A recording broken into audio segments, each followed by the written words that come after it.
It's a way of life that dates back more than 2,000 years. The dances and the songs tell the stories. The stories of Point Hope, an Inupiaq village of less than 700 residents, located 200 miles north of the Arctic Circle. A spit of land said to be the longest continuously inhabited area in North America. We've been right here, hunting, gathering, dancing, singing. For thousands of years, the history is here. For more than 2,500 years, several different settlements on the northwestern edge of Alaska have called this land home, taking advantage of its abundant resources. The seal, the beluga, the walrus. This is our way of living. This is the way we feed our communities. All are vital to the survival of the Inupiaq in a subsistence way of life. But the bowhead whale is among the most important. The whale is our identity as a people. You know, it makes us who we are. Identity and a strong traditional and cultural presence in Alaska for centuries. They're our shelter, our clothing, our food, our spirituality as a people. Without the animals, we're nothing. A spirituality and identity that can be felt and seen just about everywhere. And despite the fact that most of the original village was lost. 97% of the village is out in the ocean. It's eroding. Strong winds and rough seas pummel the coast daily, claiming the Inupiaq's land. However, those same rough seas also provide for life here. It's a strong bond the community shares and celebrates with the whale. We celebrate the fact that it gives itself up to us so that we can continue the cycle. Despite the constant erosion, a few cultural sites remain, like the ceremonial feasting grounds where the residents of Point Hope come together for 3 days every June to celebrate. And there's their whale graveyard, where bowheads' jawbones line the horizon, the larger bones serving as headstones for whaling captains that have passed away. This is a whale, a sigalok, an ice cellar. Despite age-old traditions like these, the Inupiaq are also incredibly adaptive, as they rely on earthly provisions for nearly everything, including the permafrost underground. Ice cellars have been carved to store each family's meat. This was Daryl Frankson's ice cellar, a whaling captain that passed away several years ago. And cellars are passed down through generations, some hundreds of years old. Down inside the ice cellar, the walls are lined with hundreds of bowhead whale jawbones. The floor is lined with whale blubber that's dripping fat onto the ground. It's created a pool about a couple inches deep. Family traditions, culture, experience, and community run deep. The one common denominator they share is the whale. Residents here say decades of commercial whaling during the 1800s drastically reduced the number of bowhead whales and nearly wiped out this community. The population dropped down to 126 from a population that used to be well over 4,000 people right here in Point Hope. But tough challenges are something the Inupiaq are used to. Life is a cycle in this deeply rooted native community, and learning to adapt to change is a necessity. There are only a few constants here: tradition, culture, and the whale.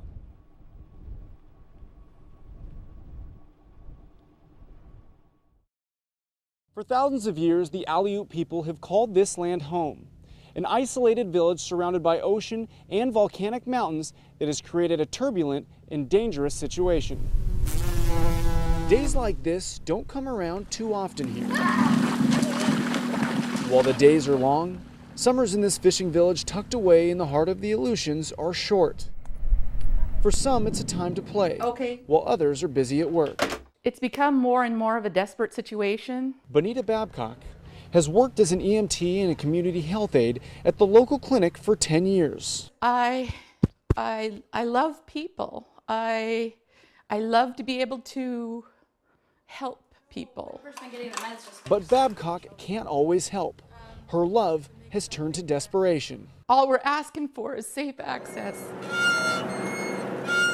King Cove officials say over the past 30 years, at least 19 lives have been lost. 8 out of 10 times they can't make it in here. They point to the lack of an access road as the reason, pushing for a road that would connect King Cove, Cold Bay, and the only all-weather airport in the area. It's sickening that the only thing standing between my patient and getting them on a medevac to Anchorage is this little piece of connective road. Babcock says in the winter, winds can reach up to 100 miles per hour, creating whiteout conditions.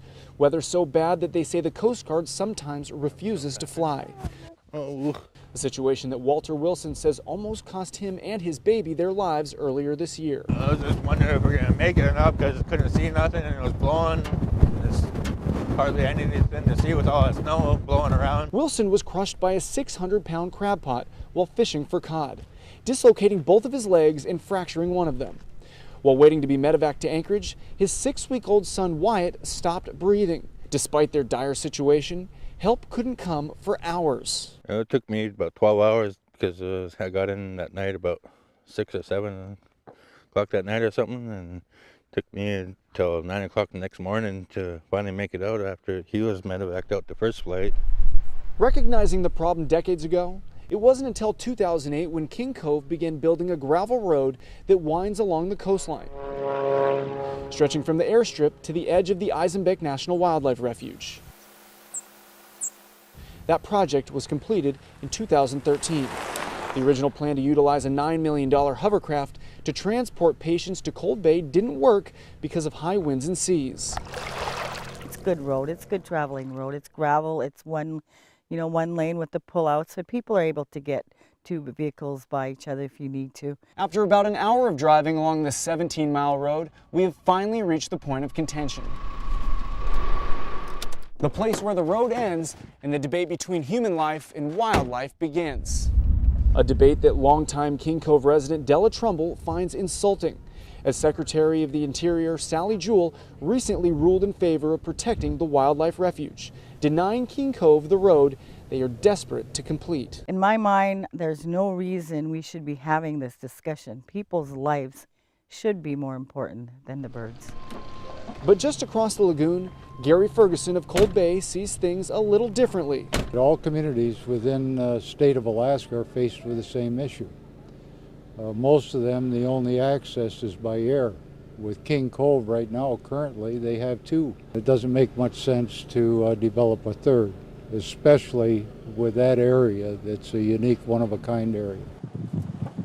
Gary says he wouldn't object to the road if there weren't any other viable options, saying King Cove residents have a hidden agenda. The real reason is they want a place to drive their vehicles in the evening, just like we do here in Cold Bay. After more than 35 years, controversy continues to rage on. I feel frustration. It's like you can reach out and touch Cold Bay. A lifeline that for the time being remains just out of reach. Following the Department of Interior's rejection of the road, the King Cove residents and the state of Alaska have filed a lawsuit to reverse that decision. In King Cove, Blake Essig, Channel 2 News.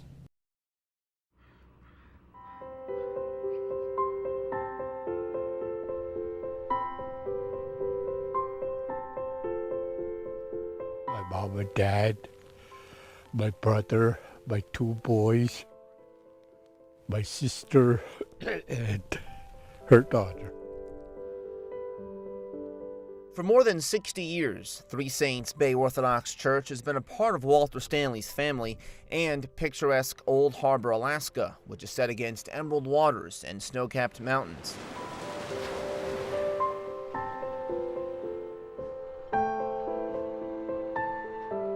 The church's light blue-colored roof and cupolas overlook this fishing village of more than 200 people on Kodiak Island's southeastern shores. Built in 1952, the worship hall was just over a decade old when a devastating 1964 earthquake struck, and Stanley was only a child when a terrifying tsunami engulfed his entire town that fateful night.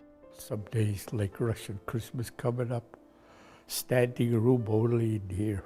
Walter Stanley couldn't tell us much about what some of the symbols inside the church mean, just that it's a place the lifelong Old Harbor resident has worshipped at since he was a child, a place where Alaska's Russian and Alutiiq cultures come together. Built in 1952, Stanley says the worship hall has changed very little since he was a child, even after the devastating quake of '64. It was like jets taking off when it first hurt the wave. Villagers knew trouble was brewing when the bay between Sitalitic Island and Old Harbor started to recede away from the town at first. They scrambled for cover on the hillside nearby. It measured at 33 feet. After the tsunami? Yeah. 33 feet. That's how much the tide come in. Our biggest tide used to be 9 foot or 10 foot. It's almost half the fleet. The tsunami claimed the life of only one Old Harbor resident that night, a miraculous reality given the amount of destruction it caused.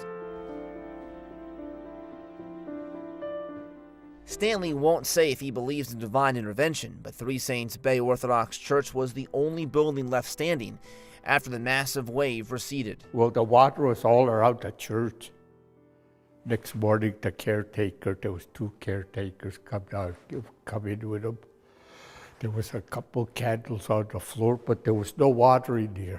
A huge tsunami generated by the tremor. But what the tsunami didn't take away from Three Saints Bay back in 1964, time has.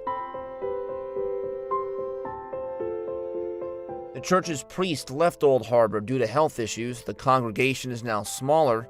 Stanley worries the church is facing a tidal wave of another sort, a younger, secular generation of residents. With the young age coming up, they don't go to church much, younger people. But the older people come to church. Now a church elder himself, Walter Stanley can't help but to reminisce this time of year. For Simon, Alaska, Adam Pinsker, Channel 2 News.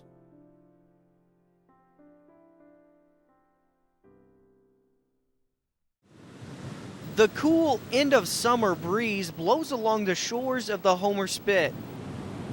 Sunday marks the end of the tourist season in Homer. It's a time for residents to relax and enjoy a decade-long tradition. There is really no set answer for it. Every person that's here has a different reason for being here. It's Homer's 10th year of the community art project, The Burning Basket. A creation meant to strengthen neighborhood bonds, an experience that offers personal, reflective healing. Itself sort of represents the weaving of the landscape around us. The basket is made from natural materials gathered in Homer, but it also holds much more. I feel like I also, like them, am taking advantage of a very rare opportunity to come together with the community, to celebrate the creative process, to understand that this art is impermanent. I think heightens people's awareness. It makes them want to be here because they know the sculpture is not going to be here tomorrow. Mavis Mueller calls herself a migratory artist who brings this burning basket to many different communities across the country. This year's theme, Enjoy, could be seen all throughout the basket's art. That's mine right here. It's just in an envelope. Peter was born and raised in Homer, and he says he has always appreciated the remedial power of the burning basket. It's just an opportunity for you to just write out everything that's bothering you and then just pitch it into the fire and watch it all sort of disappear. This is Peter's first year to see his part of the basket burn away.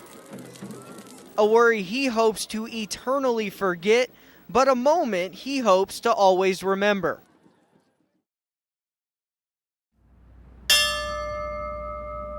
Molly Algren, Sitka Volunteer Fire Department, November 30th, 2004. When a firefighter had died in the line of duty, paying the supreme sacrifice, it was the mournful toll of the bell that solemnly announced a comrade's passing. At a time where there was so much national attention to Patriot Day, many here in Anchorage paid their respects to Alaskan firefighters who gave their all in the name of honor. Today we pause on one of the most somber days in America's history to collectively pay tribute, remember, honor, thank, and celebrate the lives of the 30 Alaskans that have perished in the line of duty. We pause to remember all those who have given their life in service. We pay honor to those today who gave the ultimate sacrifice. It was a memorial service that centered around Alaskans, but it was one that honored the fallen of 9/11 with a firefighter symbol of its own. But if you look behind me, there's two towers built out of ladders, and that's what 9/11 is all about. Many say 9/11 is about remembering those who paid the ultimate sacrifice. And even though 12 years have passed, many agree 9/11 gives Americans an identity they still hold today. I don't think society is forgetting. I think it becomes a part of who we are and a part of what we are. There have been significant events throughout history that may have been forgotten, but I do think they become a part of who we are as a society.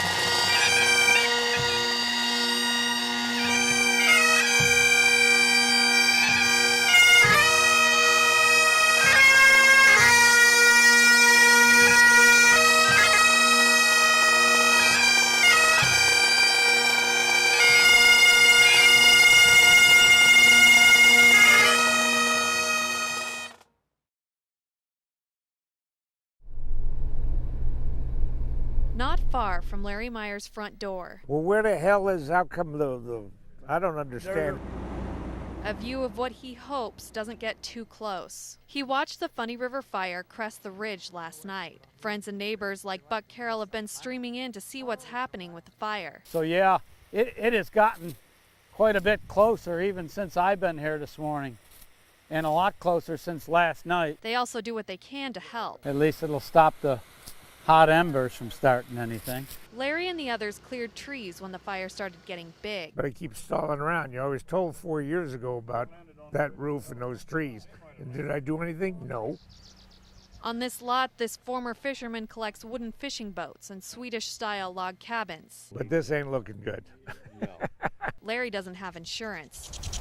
Before, he worried packing up his teak furniture from Thailand would damage it. And now, so I don't want to damage it, so it'll probably burn up in the house. You know, it's funny what you think of that you start worrying about when there's a fire. This property holds mementos of an adventurous life. Uses money and he travels to strange places, He'll go out in the woods of Cambodia to see the temples and, the back country. This adventure is one that Larry hopes he can soon put behind him. Larry, you're going to be all right. Well, maybe. No, I think you are. Come look at where the flames are now.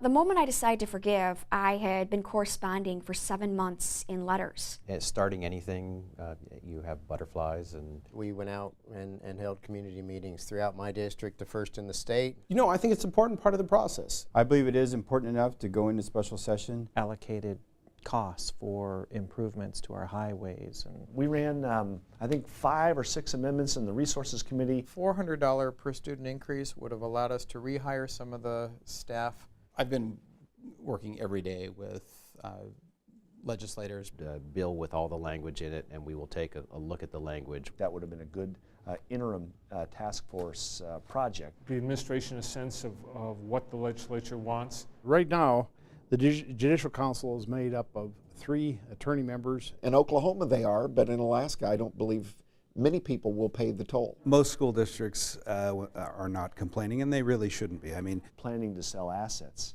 while we were debating the oil tax bill. That was the Senate's attempt. The Senate's attempt, obviously, this is a compromise bill. The ordinance will be introduced tomorrow night with a public hearing scheduled for May. Now, Trainee does say that the ordinance has support from the mayor. But well, Mike, we've been observing many planes taking off of this runway directly behind me, but off in the distance, workers have been busy doing construction work on runway 7 left. That's all part of a $70 to $80 million project. Not too bad down at ground level, but a little bit breezy up on the roof. But it's gorgeous right now. It has been gorgeous all day.